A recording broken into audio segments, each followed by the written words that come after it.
Assalamualaikum warahmatullahi wabarakatuh. Kami dari kelompok Board of Peace Halal. Saya Adelita Safitri dengan NIM F1D02410033. Saya Sri Zulaini Yulia dengan NIM F1D02410096. Perkenalkan, nama saya Gede Surya Laksari Putra dengan NIM F1D02410051. Saya Muhammad Rifki Habibi dengan NIM F1D02410080. Baik, pada kesempatan kali ini kami akan mempresentasikan dua contoh aplikasi yang menggunakan sistem terdistribusi, yang dimana kami sudah menyiapkan dua contoh, yaitu aplikasi Instagram dan juga Genshin Impact, yang dimana pada pembahasan kali ini kami fokus pada 7 karakteristik sistem terdistribusi dari dua aplikasi tersebut. Materi pertama akan disampaikan oleh Surya. Kepada Surya disilahkan.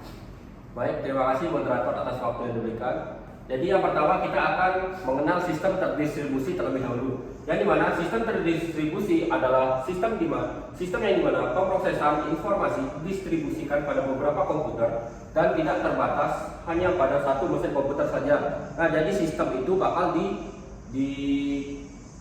dibagi ke dalam beberapa komputer untuk memudahkan kinerja dan efisiensinya.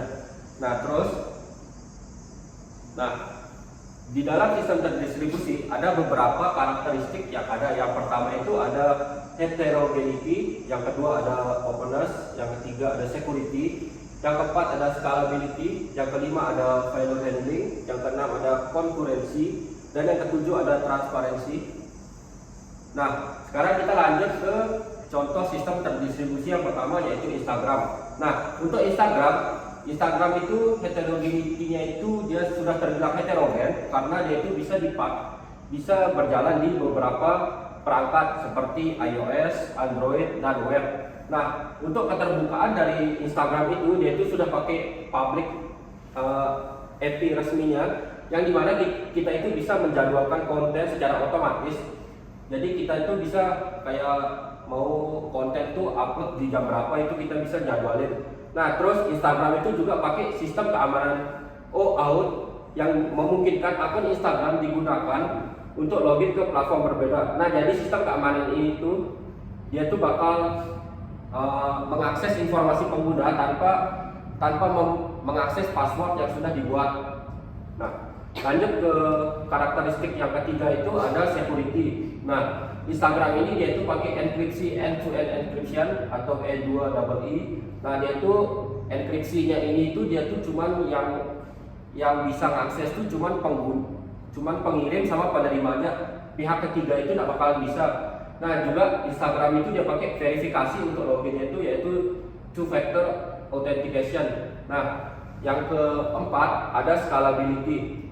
Nah, Instagram itu dia tuh pakai teknik sharding, yang artinya itu dia tuh bakal ngebagi-bagi tugasnya itu ke beberapa komputer, yaitu teknik sharding. Nah, dia itu juga pakai jaringan CDN, yang dimana jaringan CDN ini untuk mendistribusikan konten ke para pengguna. Yang dimana kan Instagram itu setiap harinya itu kan ngupload banyak konten, jadi dia itu pakai jaringan CDN untuk menangani lonjakan jutaan unggahan dari pengguna. Oke, untuk karakteristik yang selanjutnya akan dibacakan oleh teman saya. Oke. Selanjutnya di sini ada karakteristik kelima, yaitu failure handling, yang dimana karakteristik failure handling yang dimiliki oleh Instagram ini contohnya jika terjadi gangguan pada satu server atau fitur tertentu. Misal kita beri contoh di sini ada gangguan di bagian fitur stories.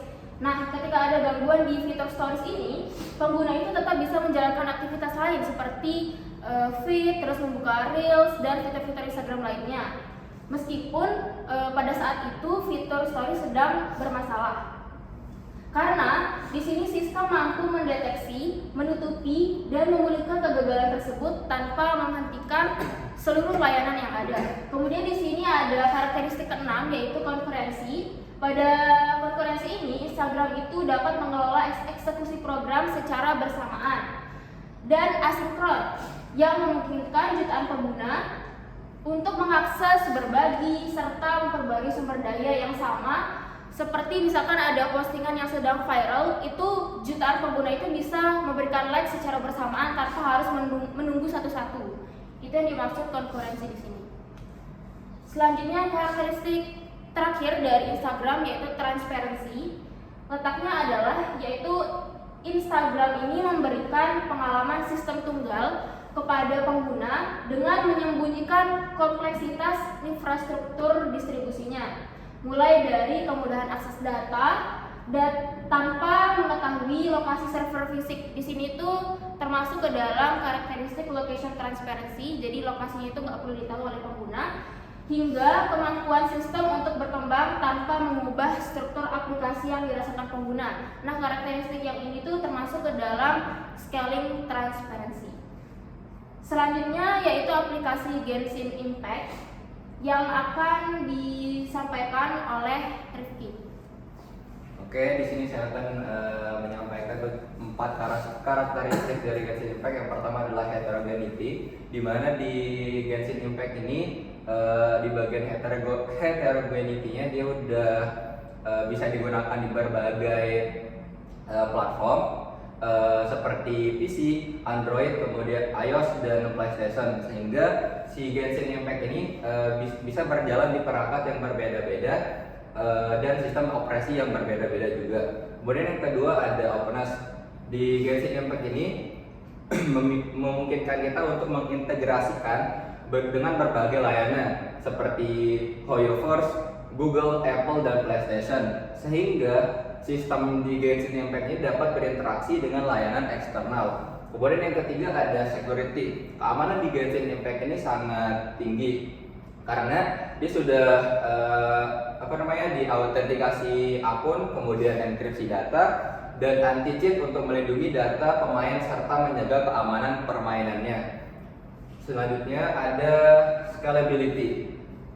Di skalabilitas Genshin Impact ini dia menggunakan server yang tersebar di berbagai wilayah seperti Asia, Amerika, dan Eropa, sehingga kita mampu melayani jutaan pemain secara bersamaan tanpa menurunkan performa sistem dari Genshin Impact tersebut.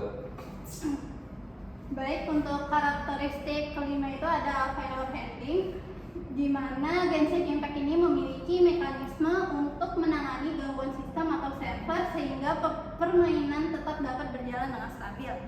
Lalu yang keenam itu ada konkurensi.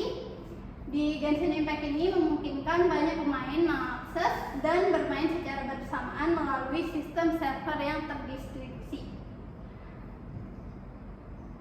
Lalu yang terakhir itu ada transparansi, yang dimana pemain di dalam Genshin Impact ini pemainnya itu dapat bermain dan berinteraksi secara online tanpa perlu mengetahui lokasi server atau proses distribusi data yang terjadi di belakang sistem.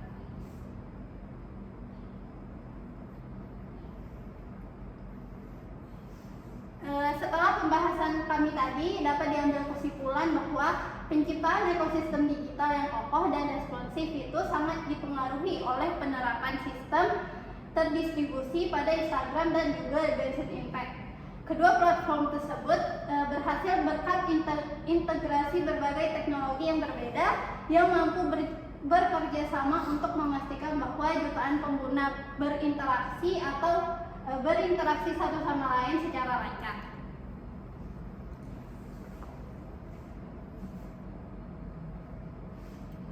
Baik, itu dia penyampaian materi dari kami terkait dengan 7 karakteristik dari aplikasi Instagram dan Genshin Impact.